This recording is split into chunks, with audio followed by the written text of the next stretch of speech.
Good morning, everyone. As you see, I'm already in good company going into this live about native speakerism and what defeating systemic bias has led to today. We get a lot of questions, and we need to really mention all these people you see on your right or left hand side, depending on how you're watching us.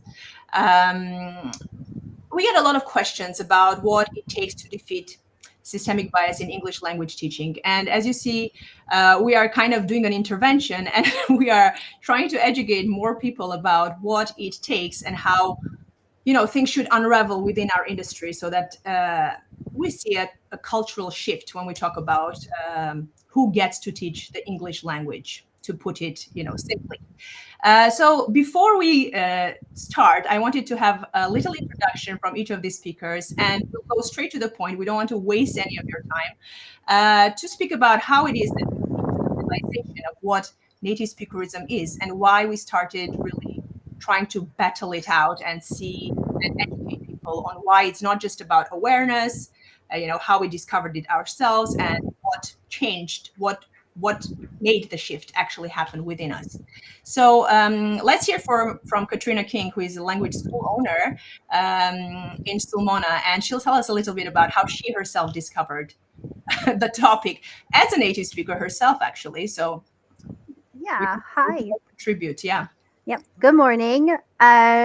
So the first time I kind of thought about native speakerism was at university when I was studying languages, and they were introducing the staff in the first year, and the head of department, who was from Spain, so a native Spanish speaker, introduced one of our teachers, Matthew, and quantified, oh, don't worry, he's not a native speaker, but he knows his grammar really well. And I was like, that's a really weird comment to say, but kind of just went along. And then it was probably almost 10 years later when I was actually working in Italy, and the head of the school was looking for a teacher to join us, and I had worked with this fantastic teacher. She really was just an amazing teacher from Greece. And so I suggested, hey, look, she's really wonderful, and I think she'd be a great addition to the school. Yeah, but she's not a native speaker. It's not me. I don't have a problem with that, but the students expect a native speaker. We're going to have to like give her an English name, maybe pretend that her parents were Greek, but she was born in London. And I was just like, what? Like, why? Like, this makes no sense to me. I don't really understand. And then obviously over the years of working in Italy, I have seen native speakers walk into a school and get a job with zero qualifications and then obviously mess up. And I'm just like, how is this possible?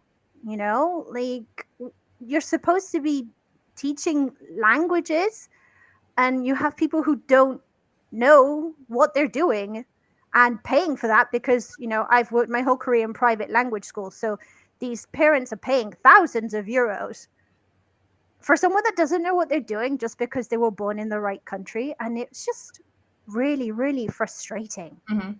you I think know that we don't really realize this until we come to terms with actually what is happening in the industry, because we Mm-mm. don't even imagine that this can be a possibility, right? No. How about you, Adita? How did you get into the whole battle with native speakerism yourself?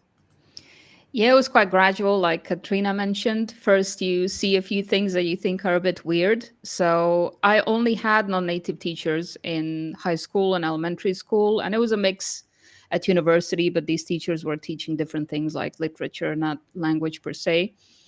And then, when I was looking for my first internship, I started seeing some very interesting ads.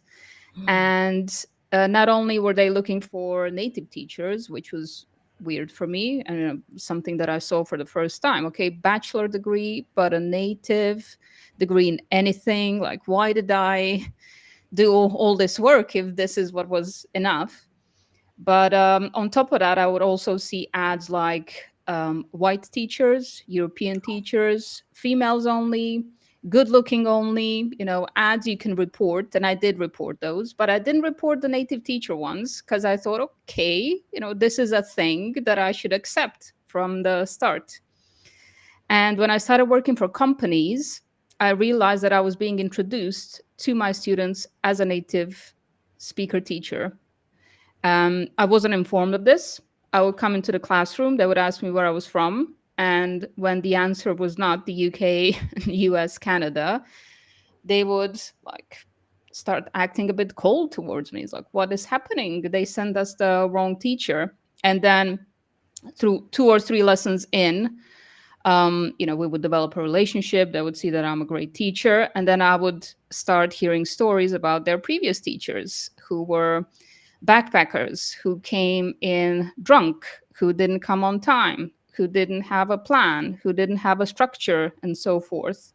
And then I realized what was happening, that everybody who was C2 level or such was promoted as native. Everybody who was not from the country where I was teaching, was the Czech Republic then, would be labeled as native so that they would, follow in the marketing that they were promoting. And then it was up to us in the classroom to explain that we are qualified and this is why we're here. So this is where I started realizing that there was a double standard. And then I saw you and some other people online giving it a name. And this is where it kind of all came together. It's interesting though, like when you do get into that environment, that it's like you are justifying yourself, right? You already enter on your tiptoes and you are feeling like you have to give an explanation as to why you are there and why you're not meeting the students' expectations already, because they have this thing in mind.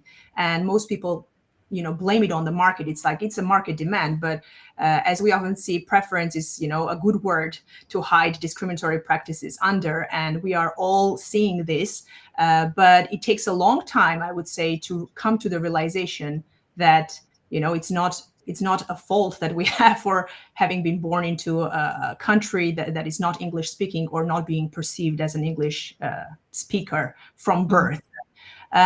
Anna Jovic, what would you say was your realization? You have written your thesis and everything on the topic of speakerism. So, well, thank you, Mary. Hello to everybody. And I was listening carefully to Endita and Katrina, and they learned about native speakerism gradually. Actually, in my case, it was a shock because I wanted to find an online job, like an additional source of additional income, because I used to work in a state school where all teachers are non-native teachers and native speakerism was never mentioned and never spoken about. So I went online and I was rejected multiple times. And I was like, why was that happening? And then I was searching online. It took me a couple of months to learn that there is an ideology called native speakerism. And the first person who spoke about that openly online was Marek Kichkowiak. I think we all know his name. So thanks to him and his equity, I forgot the name of his blog, Mary, maybe you can remember what his TEFL equity. TEFL, I think. Something equity. So I remember equity. So thanks to him and thanks to his personal experience, I learned that I was going through the same thing. So I made an experiment and I applied for online jobs as a native teacher. So I ticked the native speaker box and I started getting invitations for these interviews. And I didn't know I had to lie about where I was from. So I was pretty honest and I said where I was from, and they were like, what, really? What are we gonna do? Are we gonna hire you or not? Some of them hired me, some of them hired me, but they offered me lower salary. Some of them hired me and treated me like a native. I had high salary, which was really nice of them. So I had various experiences with that. And coincidentally, I was a PhD student who enrolled in these studies with a completely different idea.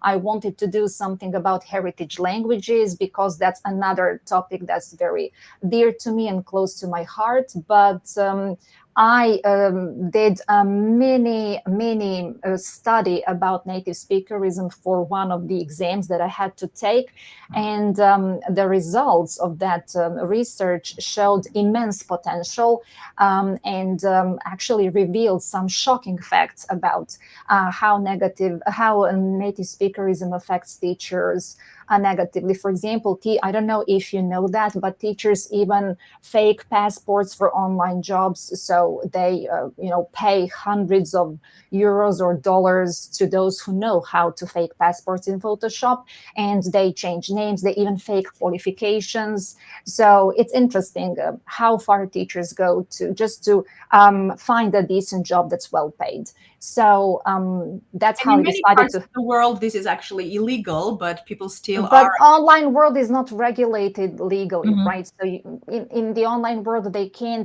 just, if they learn you're lying to them, they can just not hire you, right? But Mhm. if you did this in real physical world, if you faked any document, that would be Of like course, you're crime, then going right? into an Yeah. illegal, yeah. But because this online world is not regulated yet, and I don't know if it can be regulated in any way, it's really tricky. So that would be a completely different story. But yeah, so these results that were shocking and interesting, and my personal experience, actually, they directed me into researching native speakerism and writing a thesis on that. Yes, thank you very much for that testimony. Yeah, it does come as a shock for a lot of people, actually. I will tell you my story in a bit, but before that, let's hear how Anna Alexenko came into terms with native speakerism, and when was your aha moment, Anna? I think I could definitely relate to what Adida mentioned. You know, there's like working with companies and working in the corporate environment, they often ask you, they don't ask you to lie, but they kind of, not to mention that you're not a native speaker. So we kind of, you pass. If you sound a bit or you look white, then we just say, okay, you will pass. But that's actually, I came from a very different perspective. I was working with global professionals whose first language was not English, but they had to use English on a daily basis, and I was getting wary from the idea of, how we have this standard, how we have this ideal of native speaker, that you're supposed to speak like a native, you're supposed to sound like a native. Then in reality, it was not reflecting what I was seeing at the time at all. There's not enough of them. There might be a situation in your life that you would actually get to speak to a native speaker from one of the 7 countries, but there might not be a situation in your life that you would ever get to interact with them. But at the same time, you have to communicate in English. And I was very wary of the fact that we are having these ideals and standards, and we are kind of, we are treating this as a thing that you have to achieve, but you would never achieve it. So it's like you start doubting your own achievements just because you would never be a native speaker. And it was like it's kind of spiral into this thing that I was thinking, why is that we have to aspire for something that it would never come true in life? Why is that we never talk about communication as the goal? Why is that some people think that we only learn a language to talk to a native speaker? What is going to happen if we never do? Like, what is the big deal out of this? So it was really confusing. It was really confusing at the time. So I came to an understanding that's probably not what we should do. Yes, and of course, the thing is that you can't reach. It's not a level to be measured, right? It's just It's the not a perception. level. Yeah. Absolutely. And so you can hide behind it a lot, and you can say, well, you don't deserve to be part of the category. There are a lot of native speakers who are being discriminated and being told you are not a native speaker, and they can't do anything about it because it's just a subjective thing or preference or just racism in plain sight in ELT, when people just say, okay, you just don't fit the mold, but we don't have a specific measurement of why you don't. It's just that you don't. You might be, it may be how you sound, it may be your accent, it may be your color, it may be your passport, it may be your nationality. And when you do apply for this, online platforms, this is something we didn't discuss priorly, like to talk about, but they normally will ask you when they will hide again behind other types of, they're collecting information and data not for that purpose only, but you'll have to state your ethnicity, your race, your nationality, your place of birth, so they will know, and they will use whichever criteria they want to kind of put you in the box that, you know, whether or not you fit in or whether you don't. It's very weird. I remember, I don't know if this is still the case, that years back, decades ago, like people were saying you don't need to include your name, you don't need to put your face on your CV, you don't, because people have to just hire you based on your professional and academic credentials.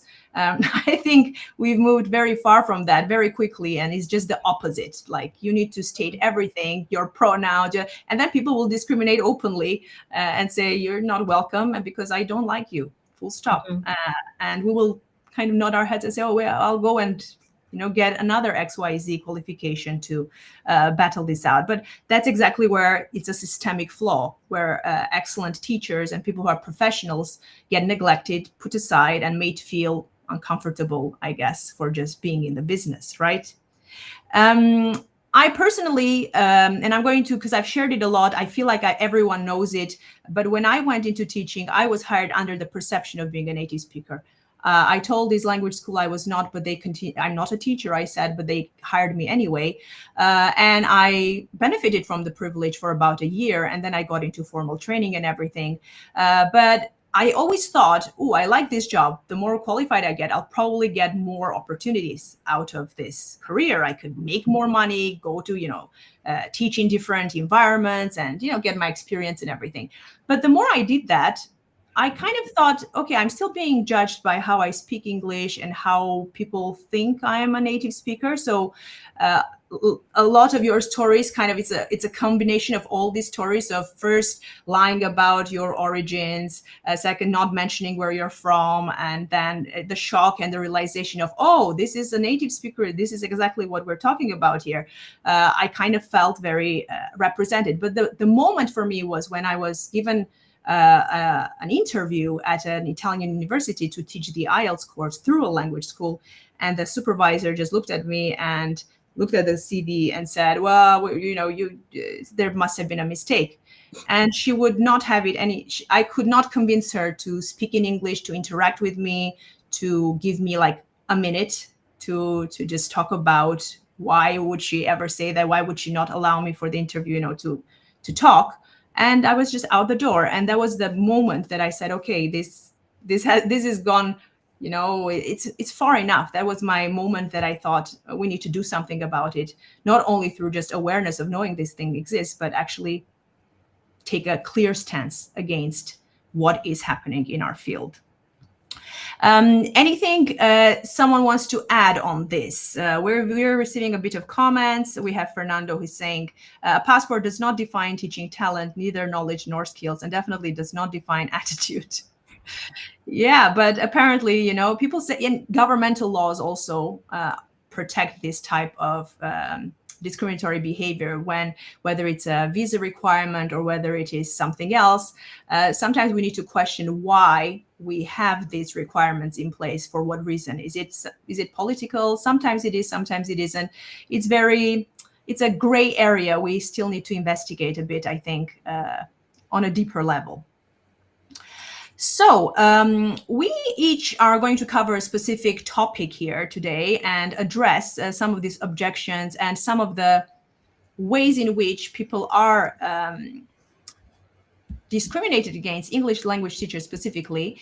And I wanted to ask Katrina, why do you think it's important to take a clear stance as also a language owner, even if it might mean that you're going to lose clients? Because if they come with a preference of a native speaker, you're going to say, what would you say, Katrina? Why aren't all your English language teachers native speakers?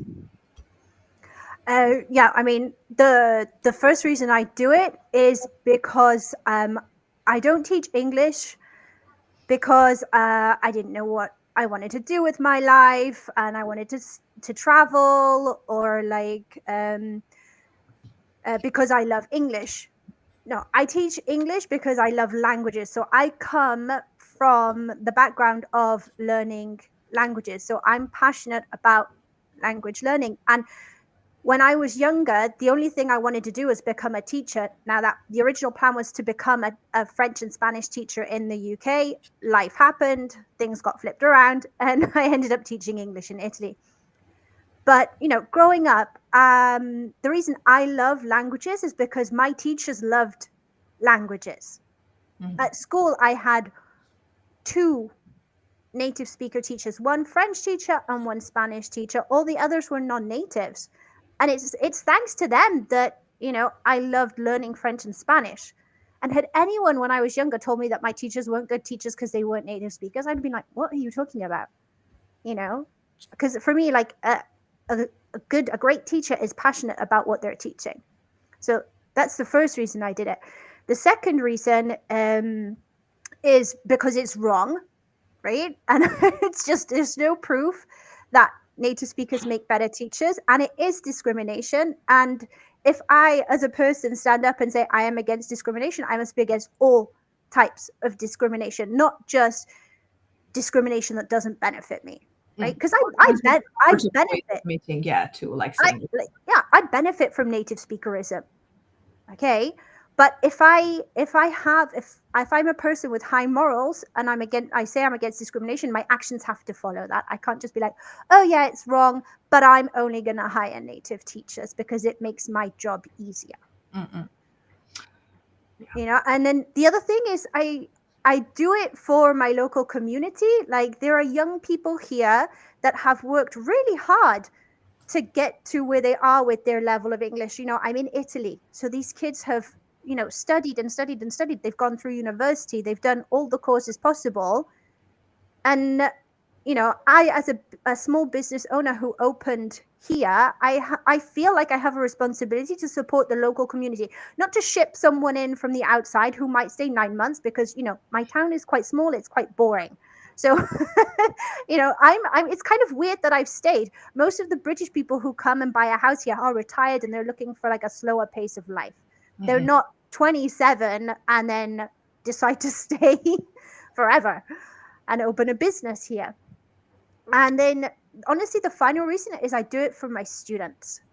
I do it for them for 2 reasons. I don't want them to leave school, go to university, and then get a job and always think that they're not as good as native speakers. Like, always be as if, putting that native speaker on a pedestal and being like, oh, I'll never be as good as them. No, you don't need to speak English like a native speaker to be a great communicator, to be able to do your job, to be a professional. That's not what that means. And then I have had kids come to me, and like me, they were passionate about languages and their futures. Like, I want to be a language teacher. So what? I'm going to let them come to my school.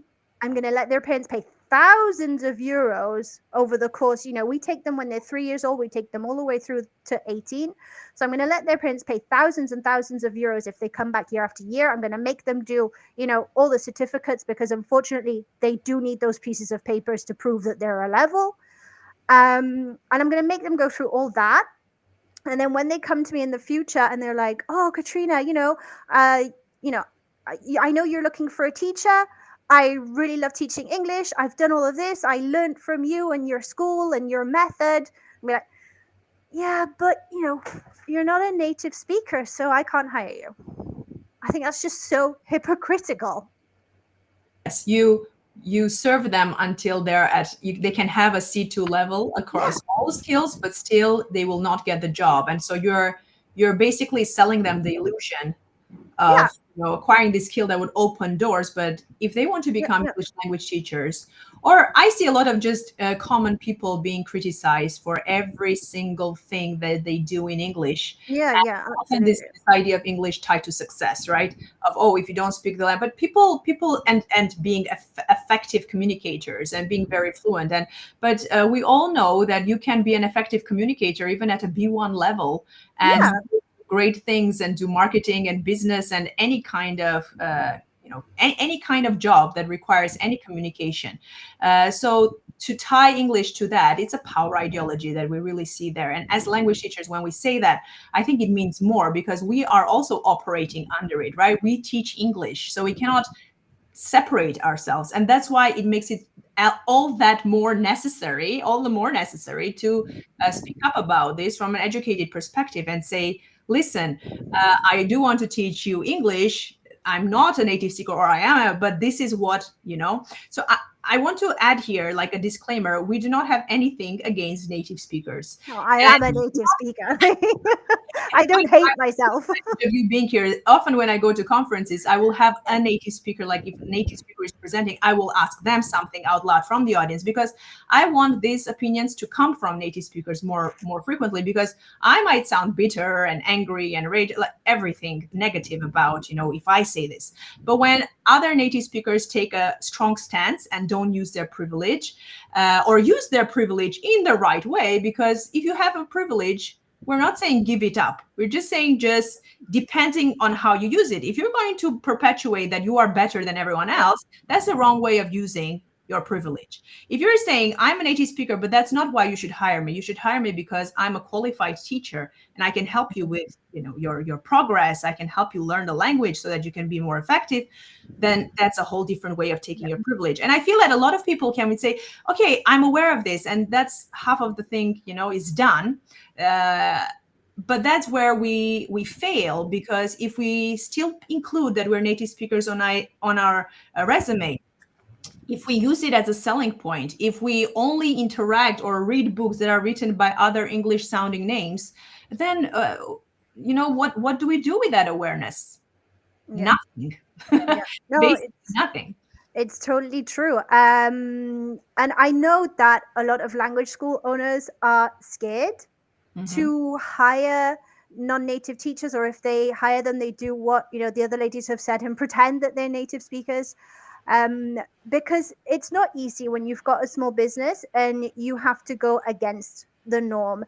And you do get parents who try to demand a native speaker teacher, and at first I try to explain, it's not as simple as that. I'll ask them a question. I'll ask them to explain some Italian grammar point to me, and more often than not, they can't do it because it's not as simple as growing up speaking a language that you can explain and you can teach that language. If it were true, all native speakers would be the same level.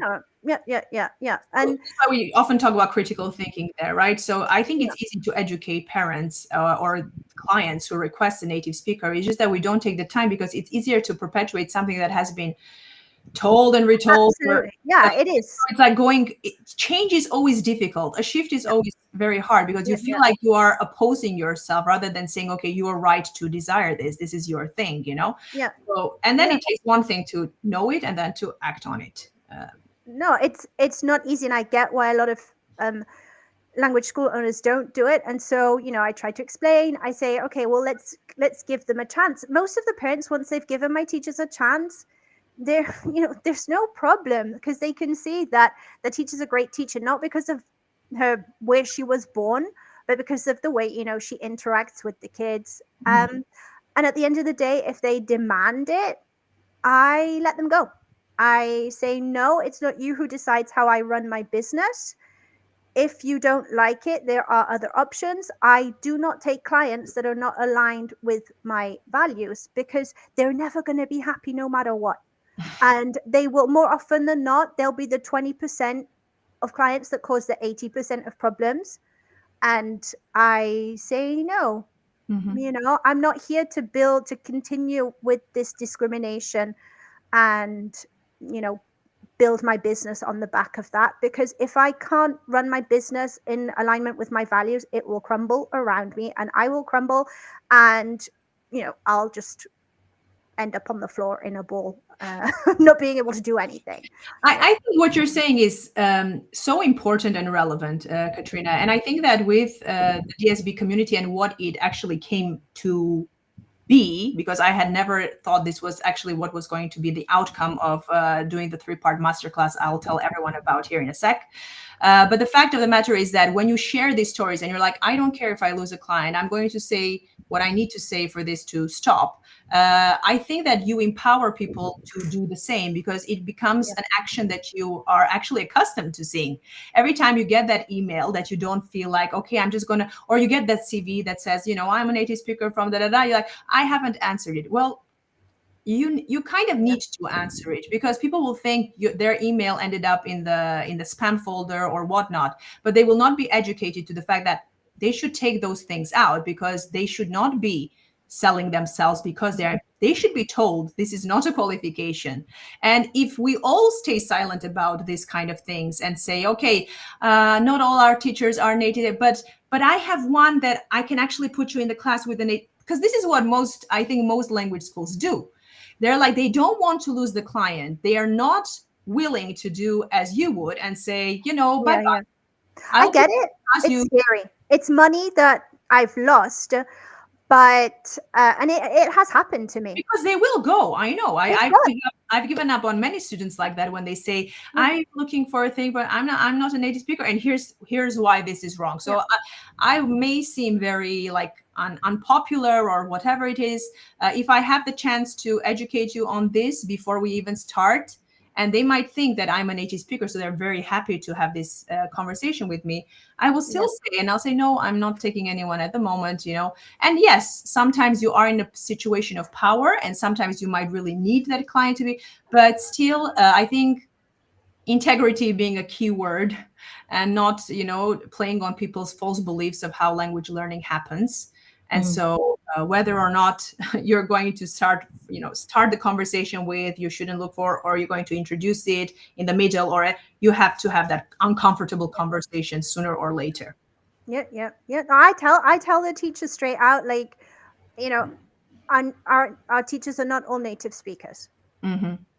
I'm really upfront about it. It even says it on my website. Like, I'm really, really upfront about it. And I think that's the only way that you can approach this. You can't try to like hide it. You just have to be really, really out there. And I know it's working, because a lot of the time when I say it, the parents are like, no, I don't mind. That's not a problem. But I also, I've had parents say, these young people have studied, they want to work, let them work. I can't argue with that. Yeah. It's often about like almost geolocalized searches from clients. We want a teacher from France to teach us French. We want one from Paris. We want one from. I recently had a conversation with a colleague who is a Spanish teacher, and she was saying that they couldn't find any native speakers, so they got a language assistant from Mexico. Like, what? That's not a native speaker.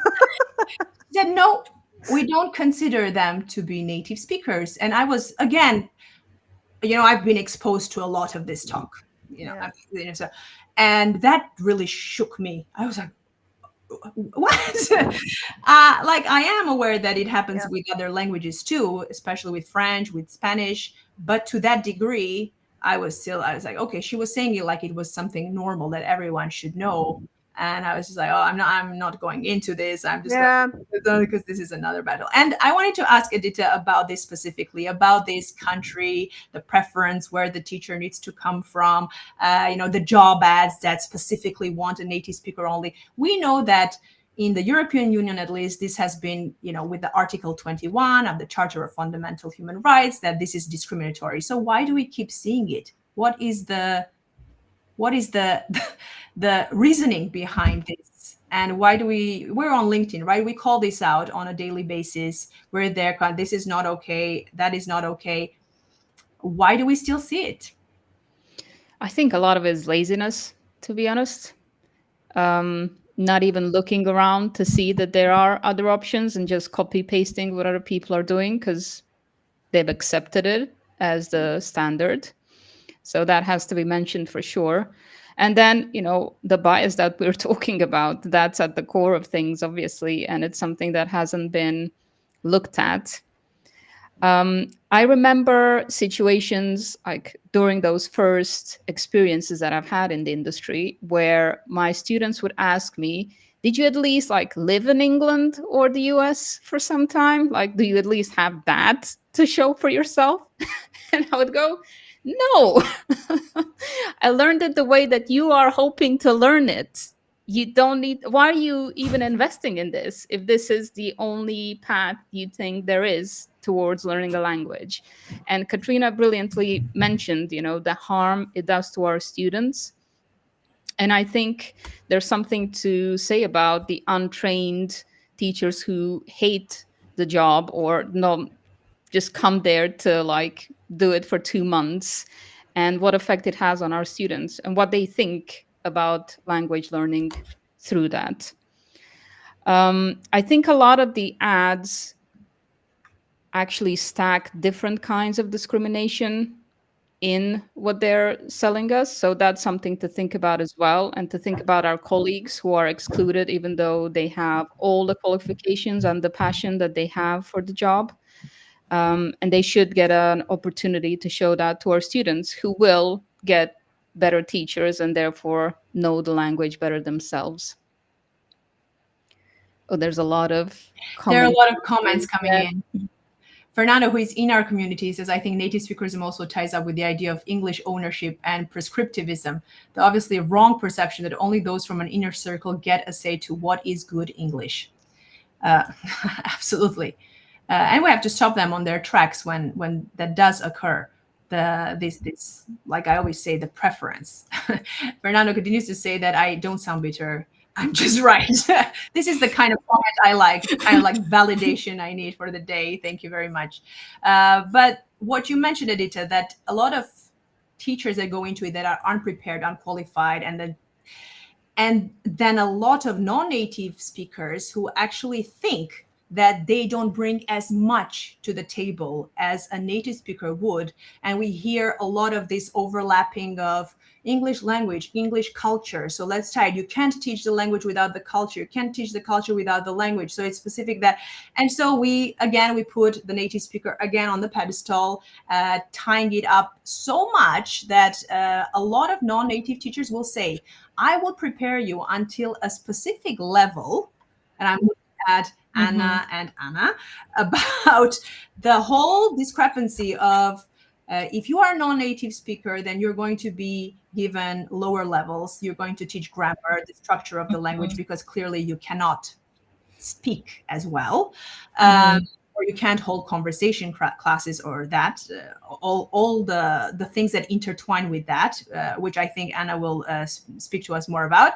And then that internalized belief that we as English teachers have of saying, I, in fact, will never be as good and I cannot contribute as much as a native speaker would. And so it's only fair. So how do you see it, Anna Alexenko, of, being assigned to teach lower levels for life, no matter your preparation, your training, and whatnot? I think it's actually harmful for all of us in the industry, for native speakers and non-native speakers alike. Like it's just wrong on so many levels, and it's very harmful to the students as well, because we perpetuate this, like marketing myth that you have to get a native speaker once you reach a certain level. The once you reach upper intermediate, you are, welcome to the club. You would know more about authenticity. You would learn more about the culture. I will love this word, the culture. You would learn the idioms. You would learn the accent. Then, in fact, but it has to be diverse. You have to start talking about the culture from the very first level. It's like you don't have to think about this as some kind of ultimate goal to reach. And then like it becomes a sort of, a lot of language schools, unlike Katrina's school, they perpetuate these bases of, like native speaker fallacy. We would justify our premium fees because we have a native speaker present.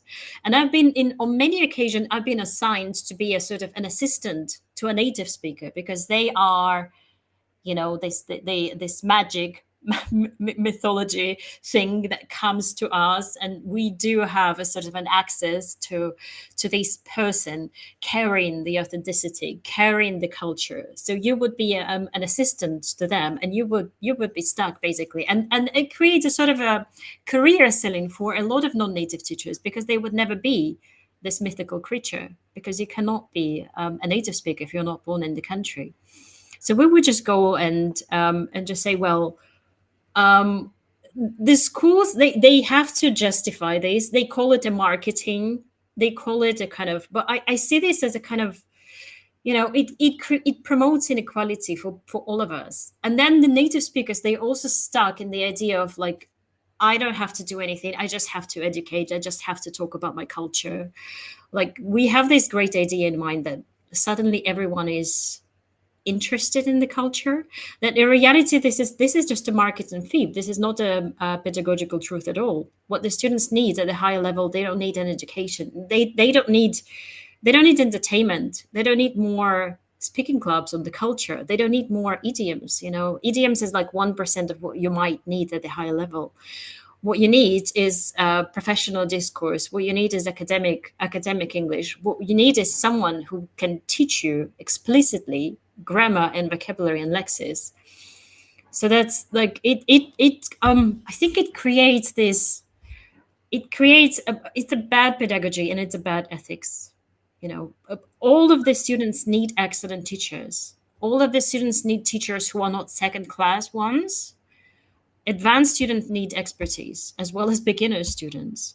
And we cannot just divide the groups. Like, you are going to have a non-native speaker and you're going to have a native speaker one. Like, this is not.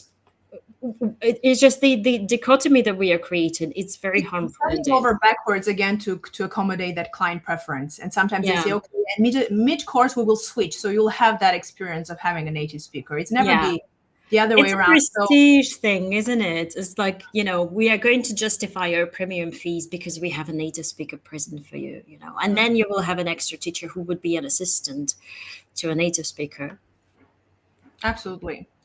Now, this the messaging that we have from job ads, from the client, from the student, from the student's parents, from the market demand, for the fact that when you finish your course, you complete your let's say your CELTA, your whatever certification you want to get to teach English as a second language, as a foreign language, you are then not accepted into the jobs and the job ads, sometimes of the same even institution, that would say you're not ready for it because you actually got our certificate from here, but you're not a native speaker, so we are excluding you. So it's obvious. I think it's almost it's like a cross to bear, that you end up feeling like an imposter, that you end up believing all these negative things about your own self.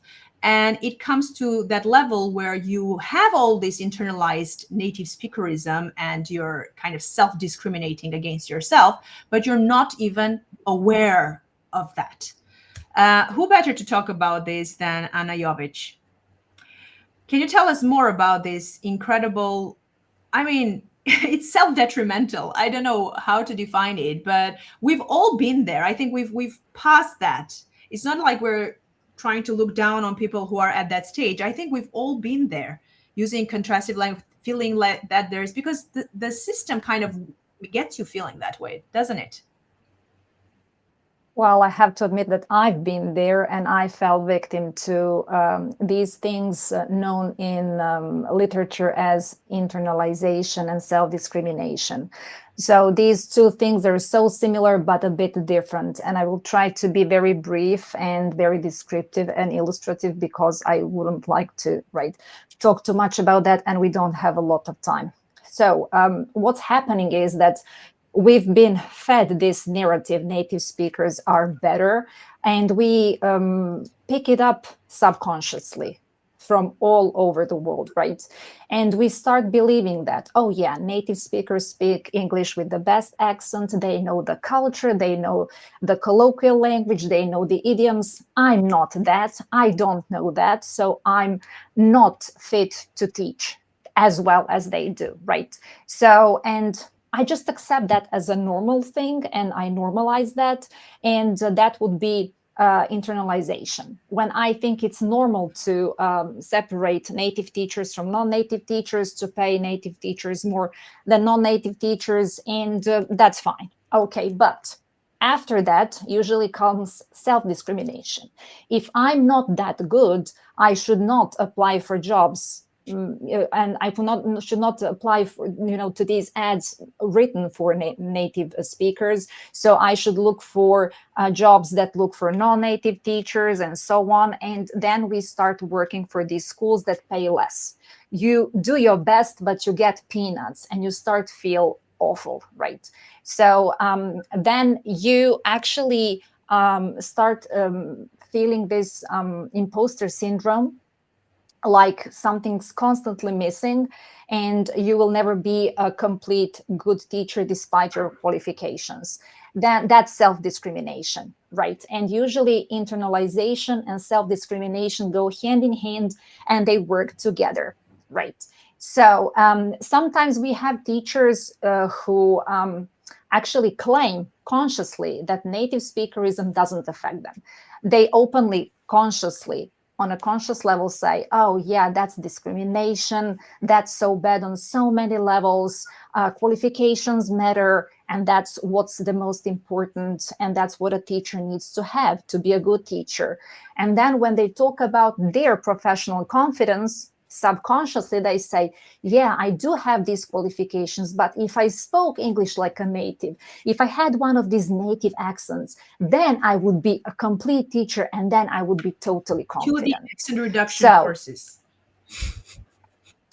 Yeah, but they are also aware it will never completely happen, like, yeah, they can take accent reduction courses, but they don't believe it's 100% possible, and they somehow get stuck in that belief that they will never achieve that perfection, because in subconsciously they believe perfection is speaking English like a native, and coupled with those qualifications they have, it that makes a perfect teacher. Or there was a teacher, one of the participants in my research, he said, oh, that's discrimination, that's an awful thing, I would never pretend to be a native speaker, I would never change my name or something like that. And then he spoke about his teaching experiences in Korean school online. And then he said, well, I changed my name not because of native speakerism, but because my name is really hard to pronounce, and I don't want my students to struggle. That's the only school where he changed his name, and he didn't change it in other schools. So why did he change his name for that school only? We all know that Korea is very native speakerist, and they don't tolerate non-native teachers. So subconsciously he knew that, and he accommodated his his performance in the market. What else? There are so many examples of these internalizations and self-discriminations. And that's why for teachers, it's hard. That's why they keep perpetuating these false beliefs, because they've normalized that. And I think this is a great thing that we are doing now, raising awareness, because that's one of the things we can do to de-internalize native speakerism. It's not going to happen overnight. It's not going to be easy. There's going to be a lot of debate, but we have to start somewhere. And I think this is a good start. Thank you for that, because I don't think a lot of people look at the psychological aspect of being taught this. And we're getting a lot of questions actually talking about the approaches and methodologies. Which better way, what better time to talk about this, because Sheila is saying, isn't this native speakerism problem to some extent a problem stemming from communication approach?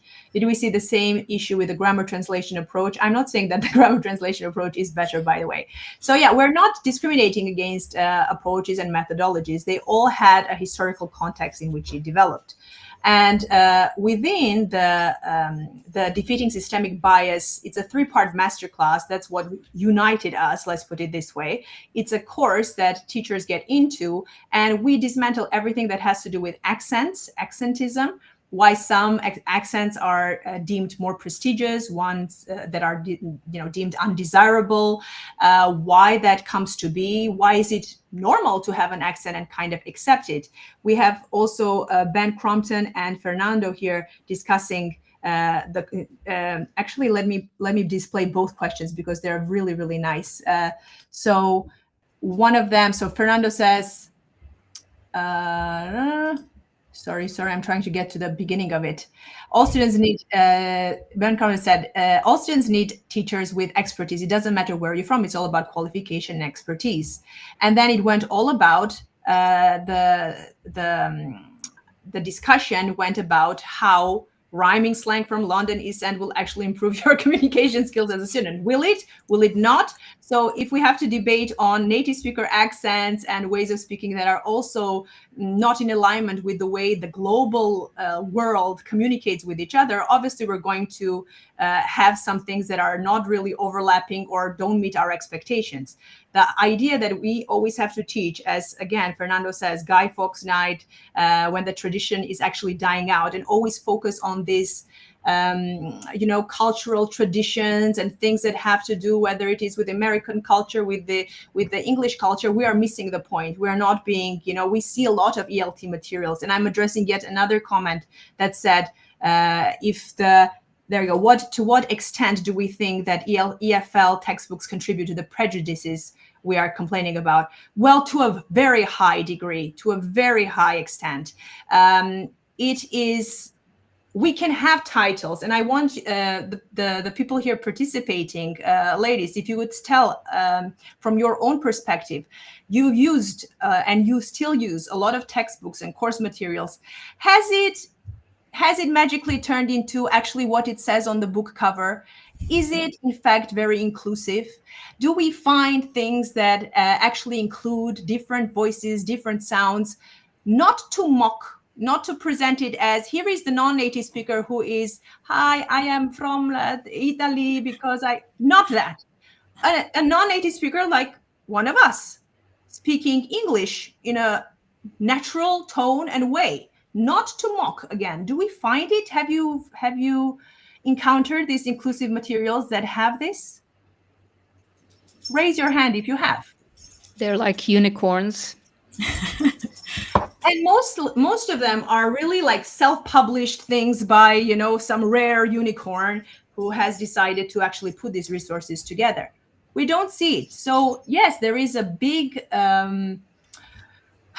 it's very trendy now to talk about inclusivity and global language and English as a lingua franca and translanguaging. But the fact of the matter is that we're still very much tied to colonial practices of the English language. And when we find a book, and normally those going into teaching who may be or may not be native speakers, they get this textbook, they don't have any other indication or resource, and they start with that. Because if you do a CELTA, they will not teach you about native speakerism. They will not tell you about the things that you're learning from or being made aware of today. You will open that course book, and without knowing, you will be a colonialist. You will yourself believe that what you are teaching is the way that you should be taught, and you are really not the right voice to be teaching pronunciation. And you will be the person who actually tells your students that they don't sound right because it doesn't match to the, their voices don't match to the MP3 that you're getting them to listen. Mm-hmm. So it's all really tied together. Another comment here, again tied to this, how important is speaking like a native speaker, understanding the culture really, when in university and work environments, at least in Europe, are primarily international environments that often don't include native speakers. Clarity is more important than culture in any communicative context. Agreed. And you will have the native speaker who will be maybe a monolingual, and they will expect other people to accommodate them, and they will say, I don't understand you, a bit like a very well-known president recently, we see this thing everywhere, who says, I don't understand you, and it's your problem. I won't be answering your question because I don't understand you, when the entire world understands. But convenience, I don't know. Yeah, this is one of the things that I explain to parents when they come and they're like, I want a native speaker. Like, okay, but your kids live in Italy, they're growing up in Italy. the majority of them are going to get jobs in international companies within the EU. They're going to be speaking to French colleagues, German colleagues, Spanish colleagues, Portuguese colleagues. They're going to have very, very few English native speaker colleagues.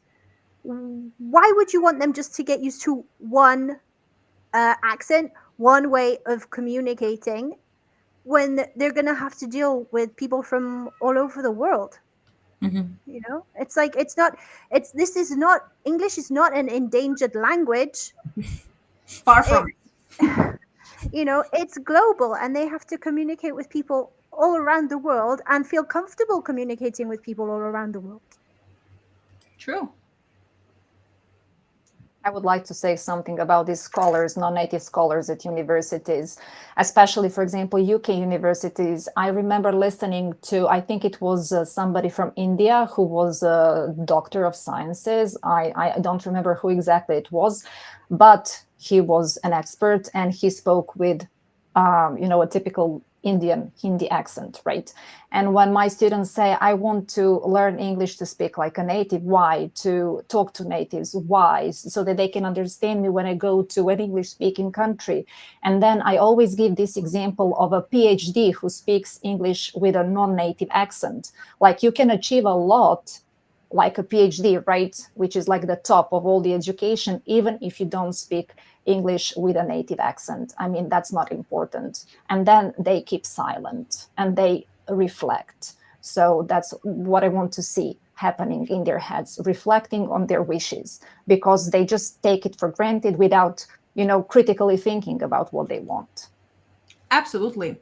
It's a matter of many different things. Therefore, if you do decide to learn more about this, obviously we cannot cover so many aspects in such a short time. The Defeating Systemic Bias Masterclass, I want to take a moment here to say what is inside. You can see it actually if you scan the QR code. It's a 3-part masterclass, which was recorded since November 2024 in 3 different sessions, and they were all live. And we went about what accentism was, how outdated the methodologies and approaches that we're using up to today are in English language teaching. And then the final part is how to teach global pronunciation.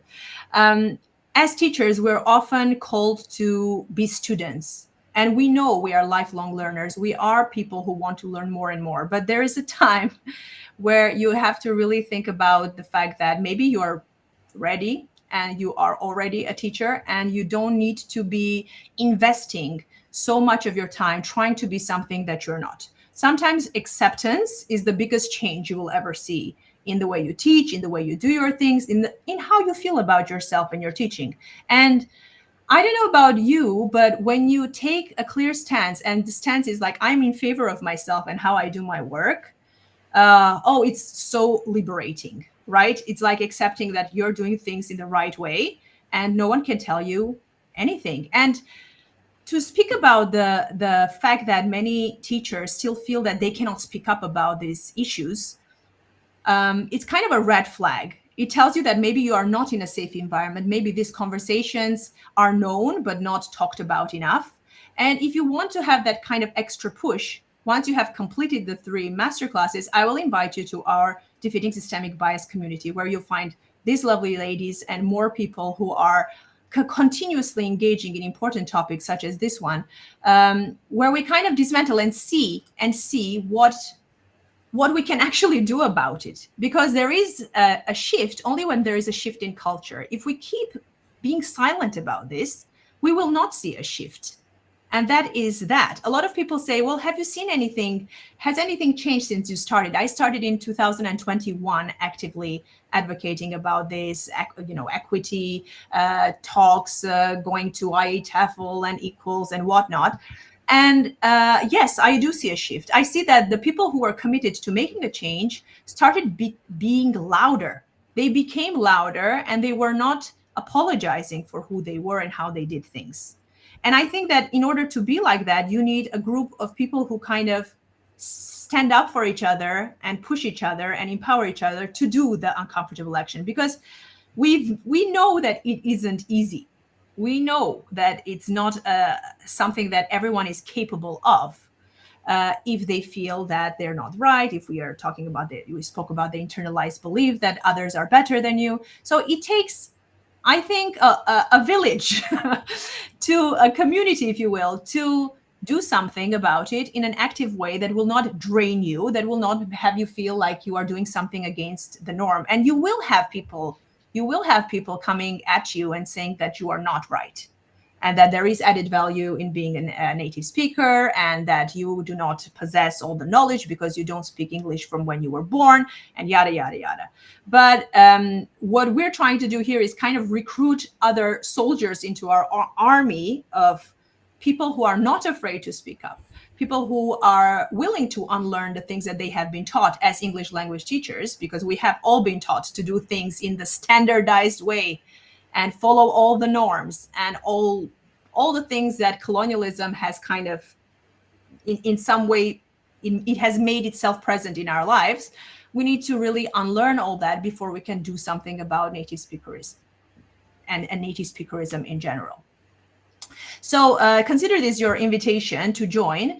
And there will be a lot of, there's resources, there are workbooks that you can go through that will have the notes for you available. And you can leave your comment along all the other comments to see where you are, maybe evaluate yourself as to whether or not. I think the first session on accentism really gets you reflecting on why or why not you might be prejudiced against yourself, I guess. There's no better way of putting it, because often we apologize for our accent, for how we sound. I've been to countless ELT conferences where the presenters say, oh, I hope you will understand me because I'm a non-native speaker. I've heard that so many times. And when it happened after the session that I conducted, people would literally turn around and look at me because they would see it actually in play. And the person speaking would be unaware of what it is that they're doing. They're sabotaging themselves. Yeah, so this is really important work. It's draining work, but if you want to join this cause and be more vocal about it and be supported, please reach out, talk to any of us, and I'm sure you'll find a group of people who actually want to hear and listen, and they are there for you, and they can understand what you're going through.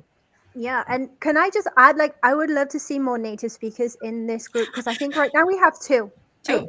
Two, Yeah. two of us. So, it shouldn't be on the non-native teachers to defend themselves in a system in which those of us who are native speakers benefit greatly. It's like it's just not right. And I think that as native speakers, we need to learn how to stand up for our non-native colleagues. And for those of us who, I don't think we have any other any native school owners. We have other non-native school owners, but we don't have any native school owners. And we need to learn how to advocate for our teachers as well, so that we don't have to feel scared if someone comes at us demanding a native teacher. We can stick up for them. I could never go to my colleague and be like, oh, well, I'm not putting that student with you because, they wanted a native teacher, so I gave it to them. Like, how's that going to make my teacher feel? Like crap. Yeah. I advocate a lot about this, and I speak a lot about this on social media. It's like, it's not about just hiring them. It's also about defending them. When the complaint comes in. And they come. They do. I wonder why it is we never talk about the complaints that come for and addressed to native speakers. I've seen that happen as well, but no one seems to be very vocal about that. I've had directors of studies approach me and say, could you take so-and-so's class because his students don't like it, they can't understand him.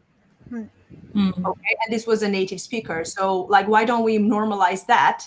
Why is it always the non-native speaker accent and not a native speaker accent that gets thrown into the mix of like judgmental, full-on critical observation? Yeah, we're not trying to diss or disrespect any accent. That's the whole point of being inclusive. It takes so much strength not to catch your own bias. We are all biased. We all have our own biases. It's impossible to be, the holy person around who does not have any judgment for whatever reason. Yeah. But the thing is that when you stop yourself from commenting and saying to any person, I really like your accent. Do you know how much effort that takes to just not say that, because you're actually saying something positive, right? You think you're complimenting. But Mhm. even in the compliment, like, your bias is in there. Mhm.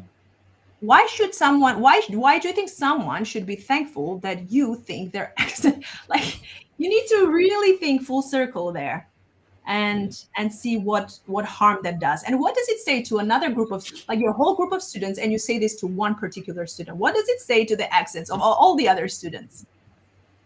We can't, as educators, as English language teachers, be so superficial about such things that require a lot of knowledge about identities and respecting multilingual, multicultural students. Um, and I think that's all I want to say about that. If we Anything don't more? Yeah. if we don't work on empowering ourselves, how do we hope to do that to our students? Yep. I think this Mm.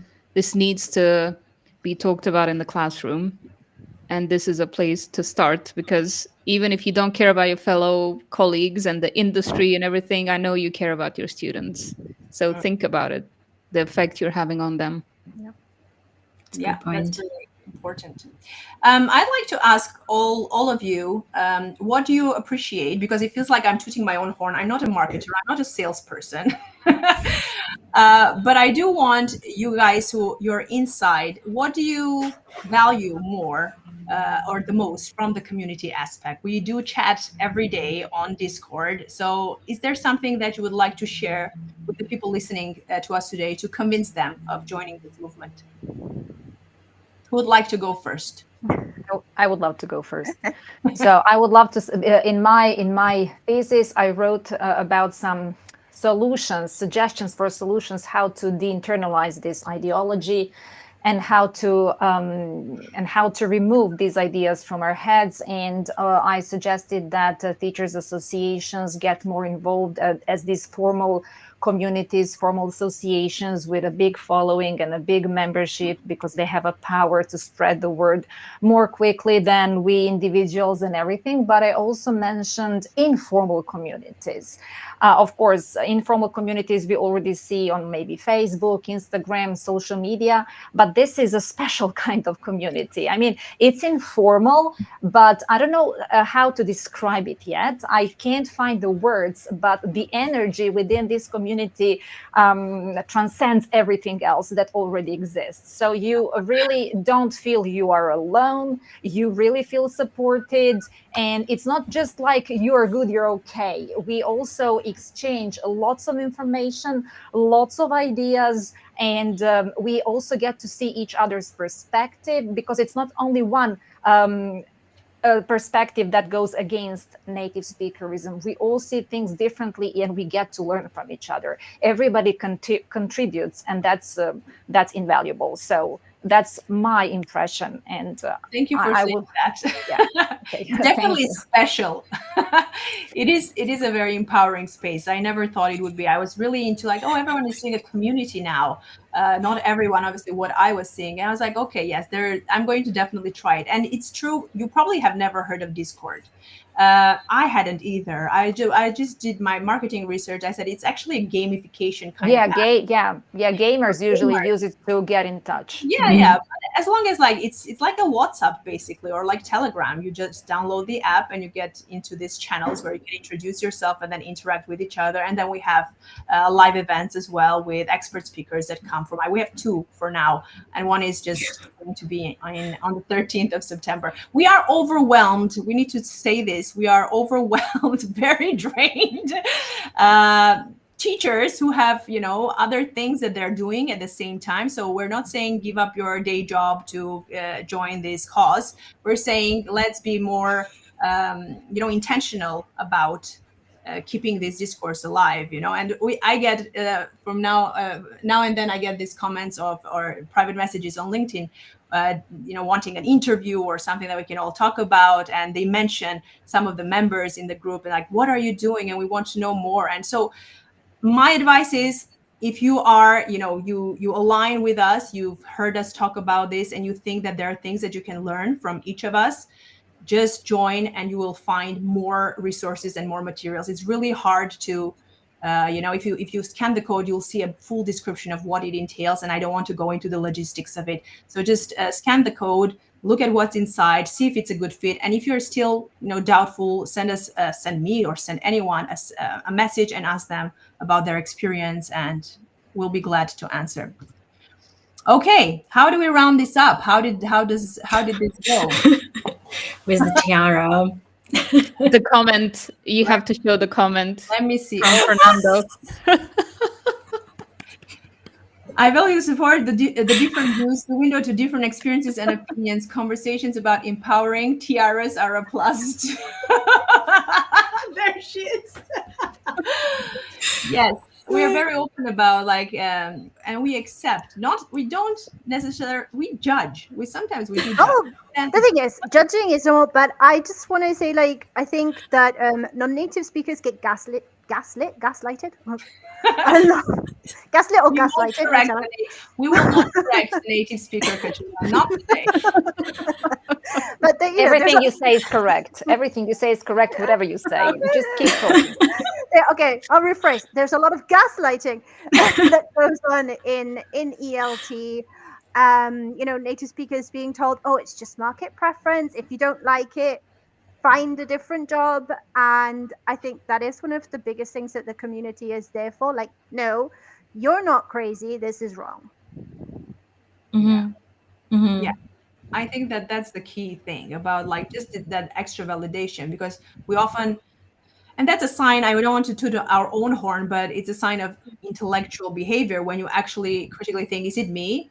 Is the problem me? And you do your research and find these things out. So it's actually a good thing that you're doubting things, but just then look into it and investigate a little deeper. And you will find a lot of resources on this topic. So just do your background research or join, and within less than 3 hours, you get through the masterclass and you get the gist of what we're up against. Yeah. And the other thing is with the Discord, Discord started as a way for gamers to create communities, but gamers are really good at creating communities. They create solid groups, and they're all over the world, just like us, we're spread out.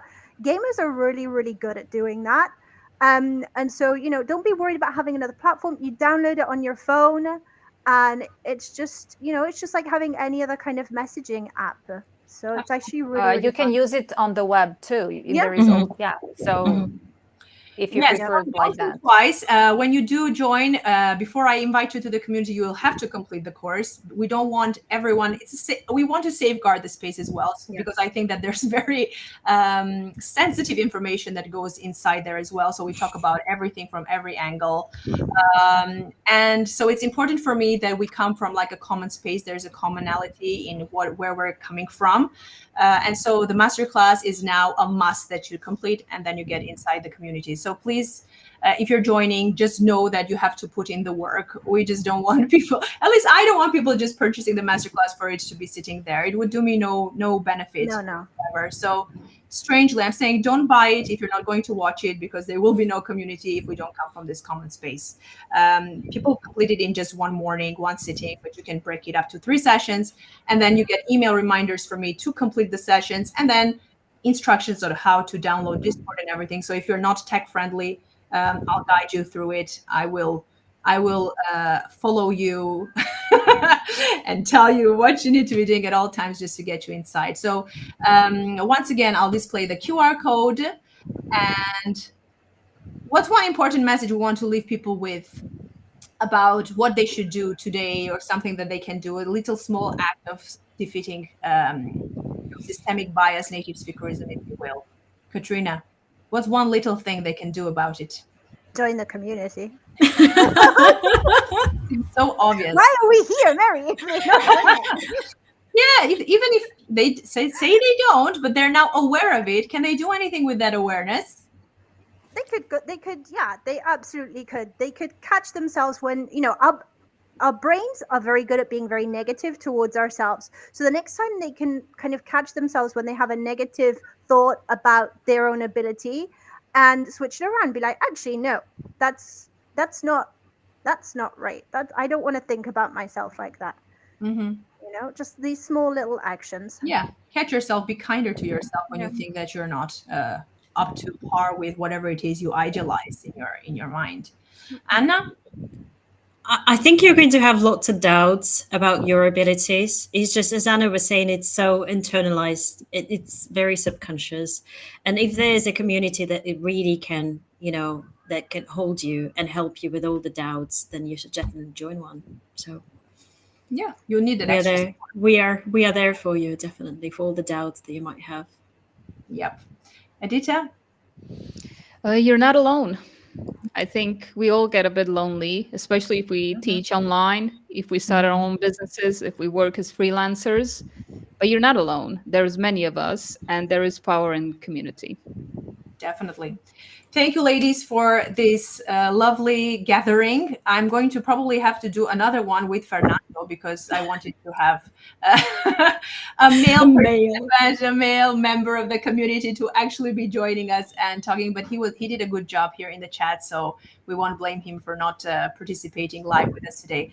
But thank you so much. I'm hoping to read more and more comments under these lives. They will stay. The replay will be available on LinkedIn where you're watching us and on YouTube. So please leave any questions, doubts, anything. We don't bite. We'll be here for it all. Bye.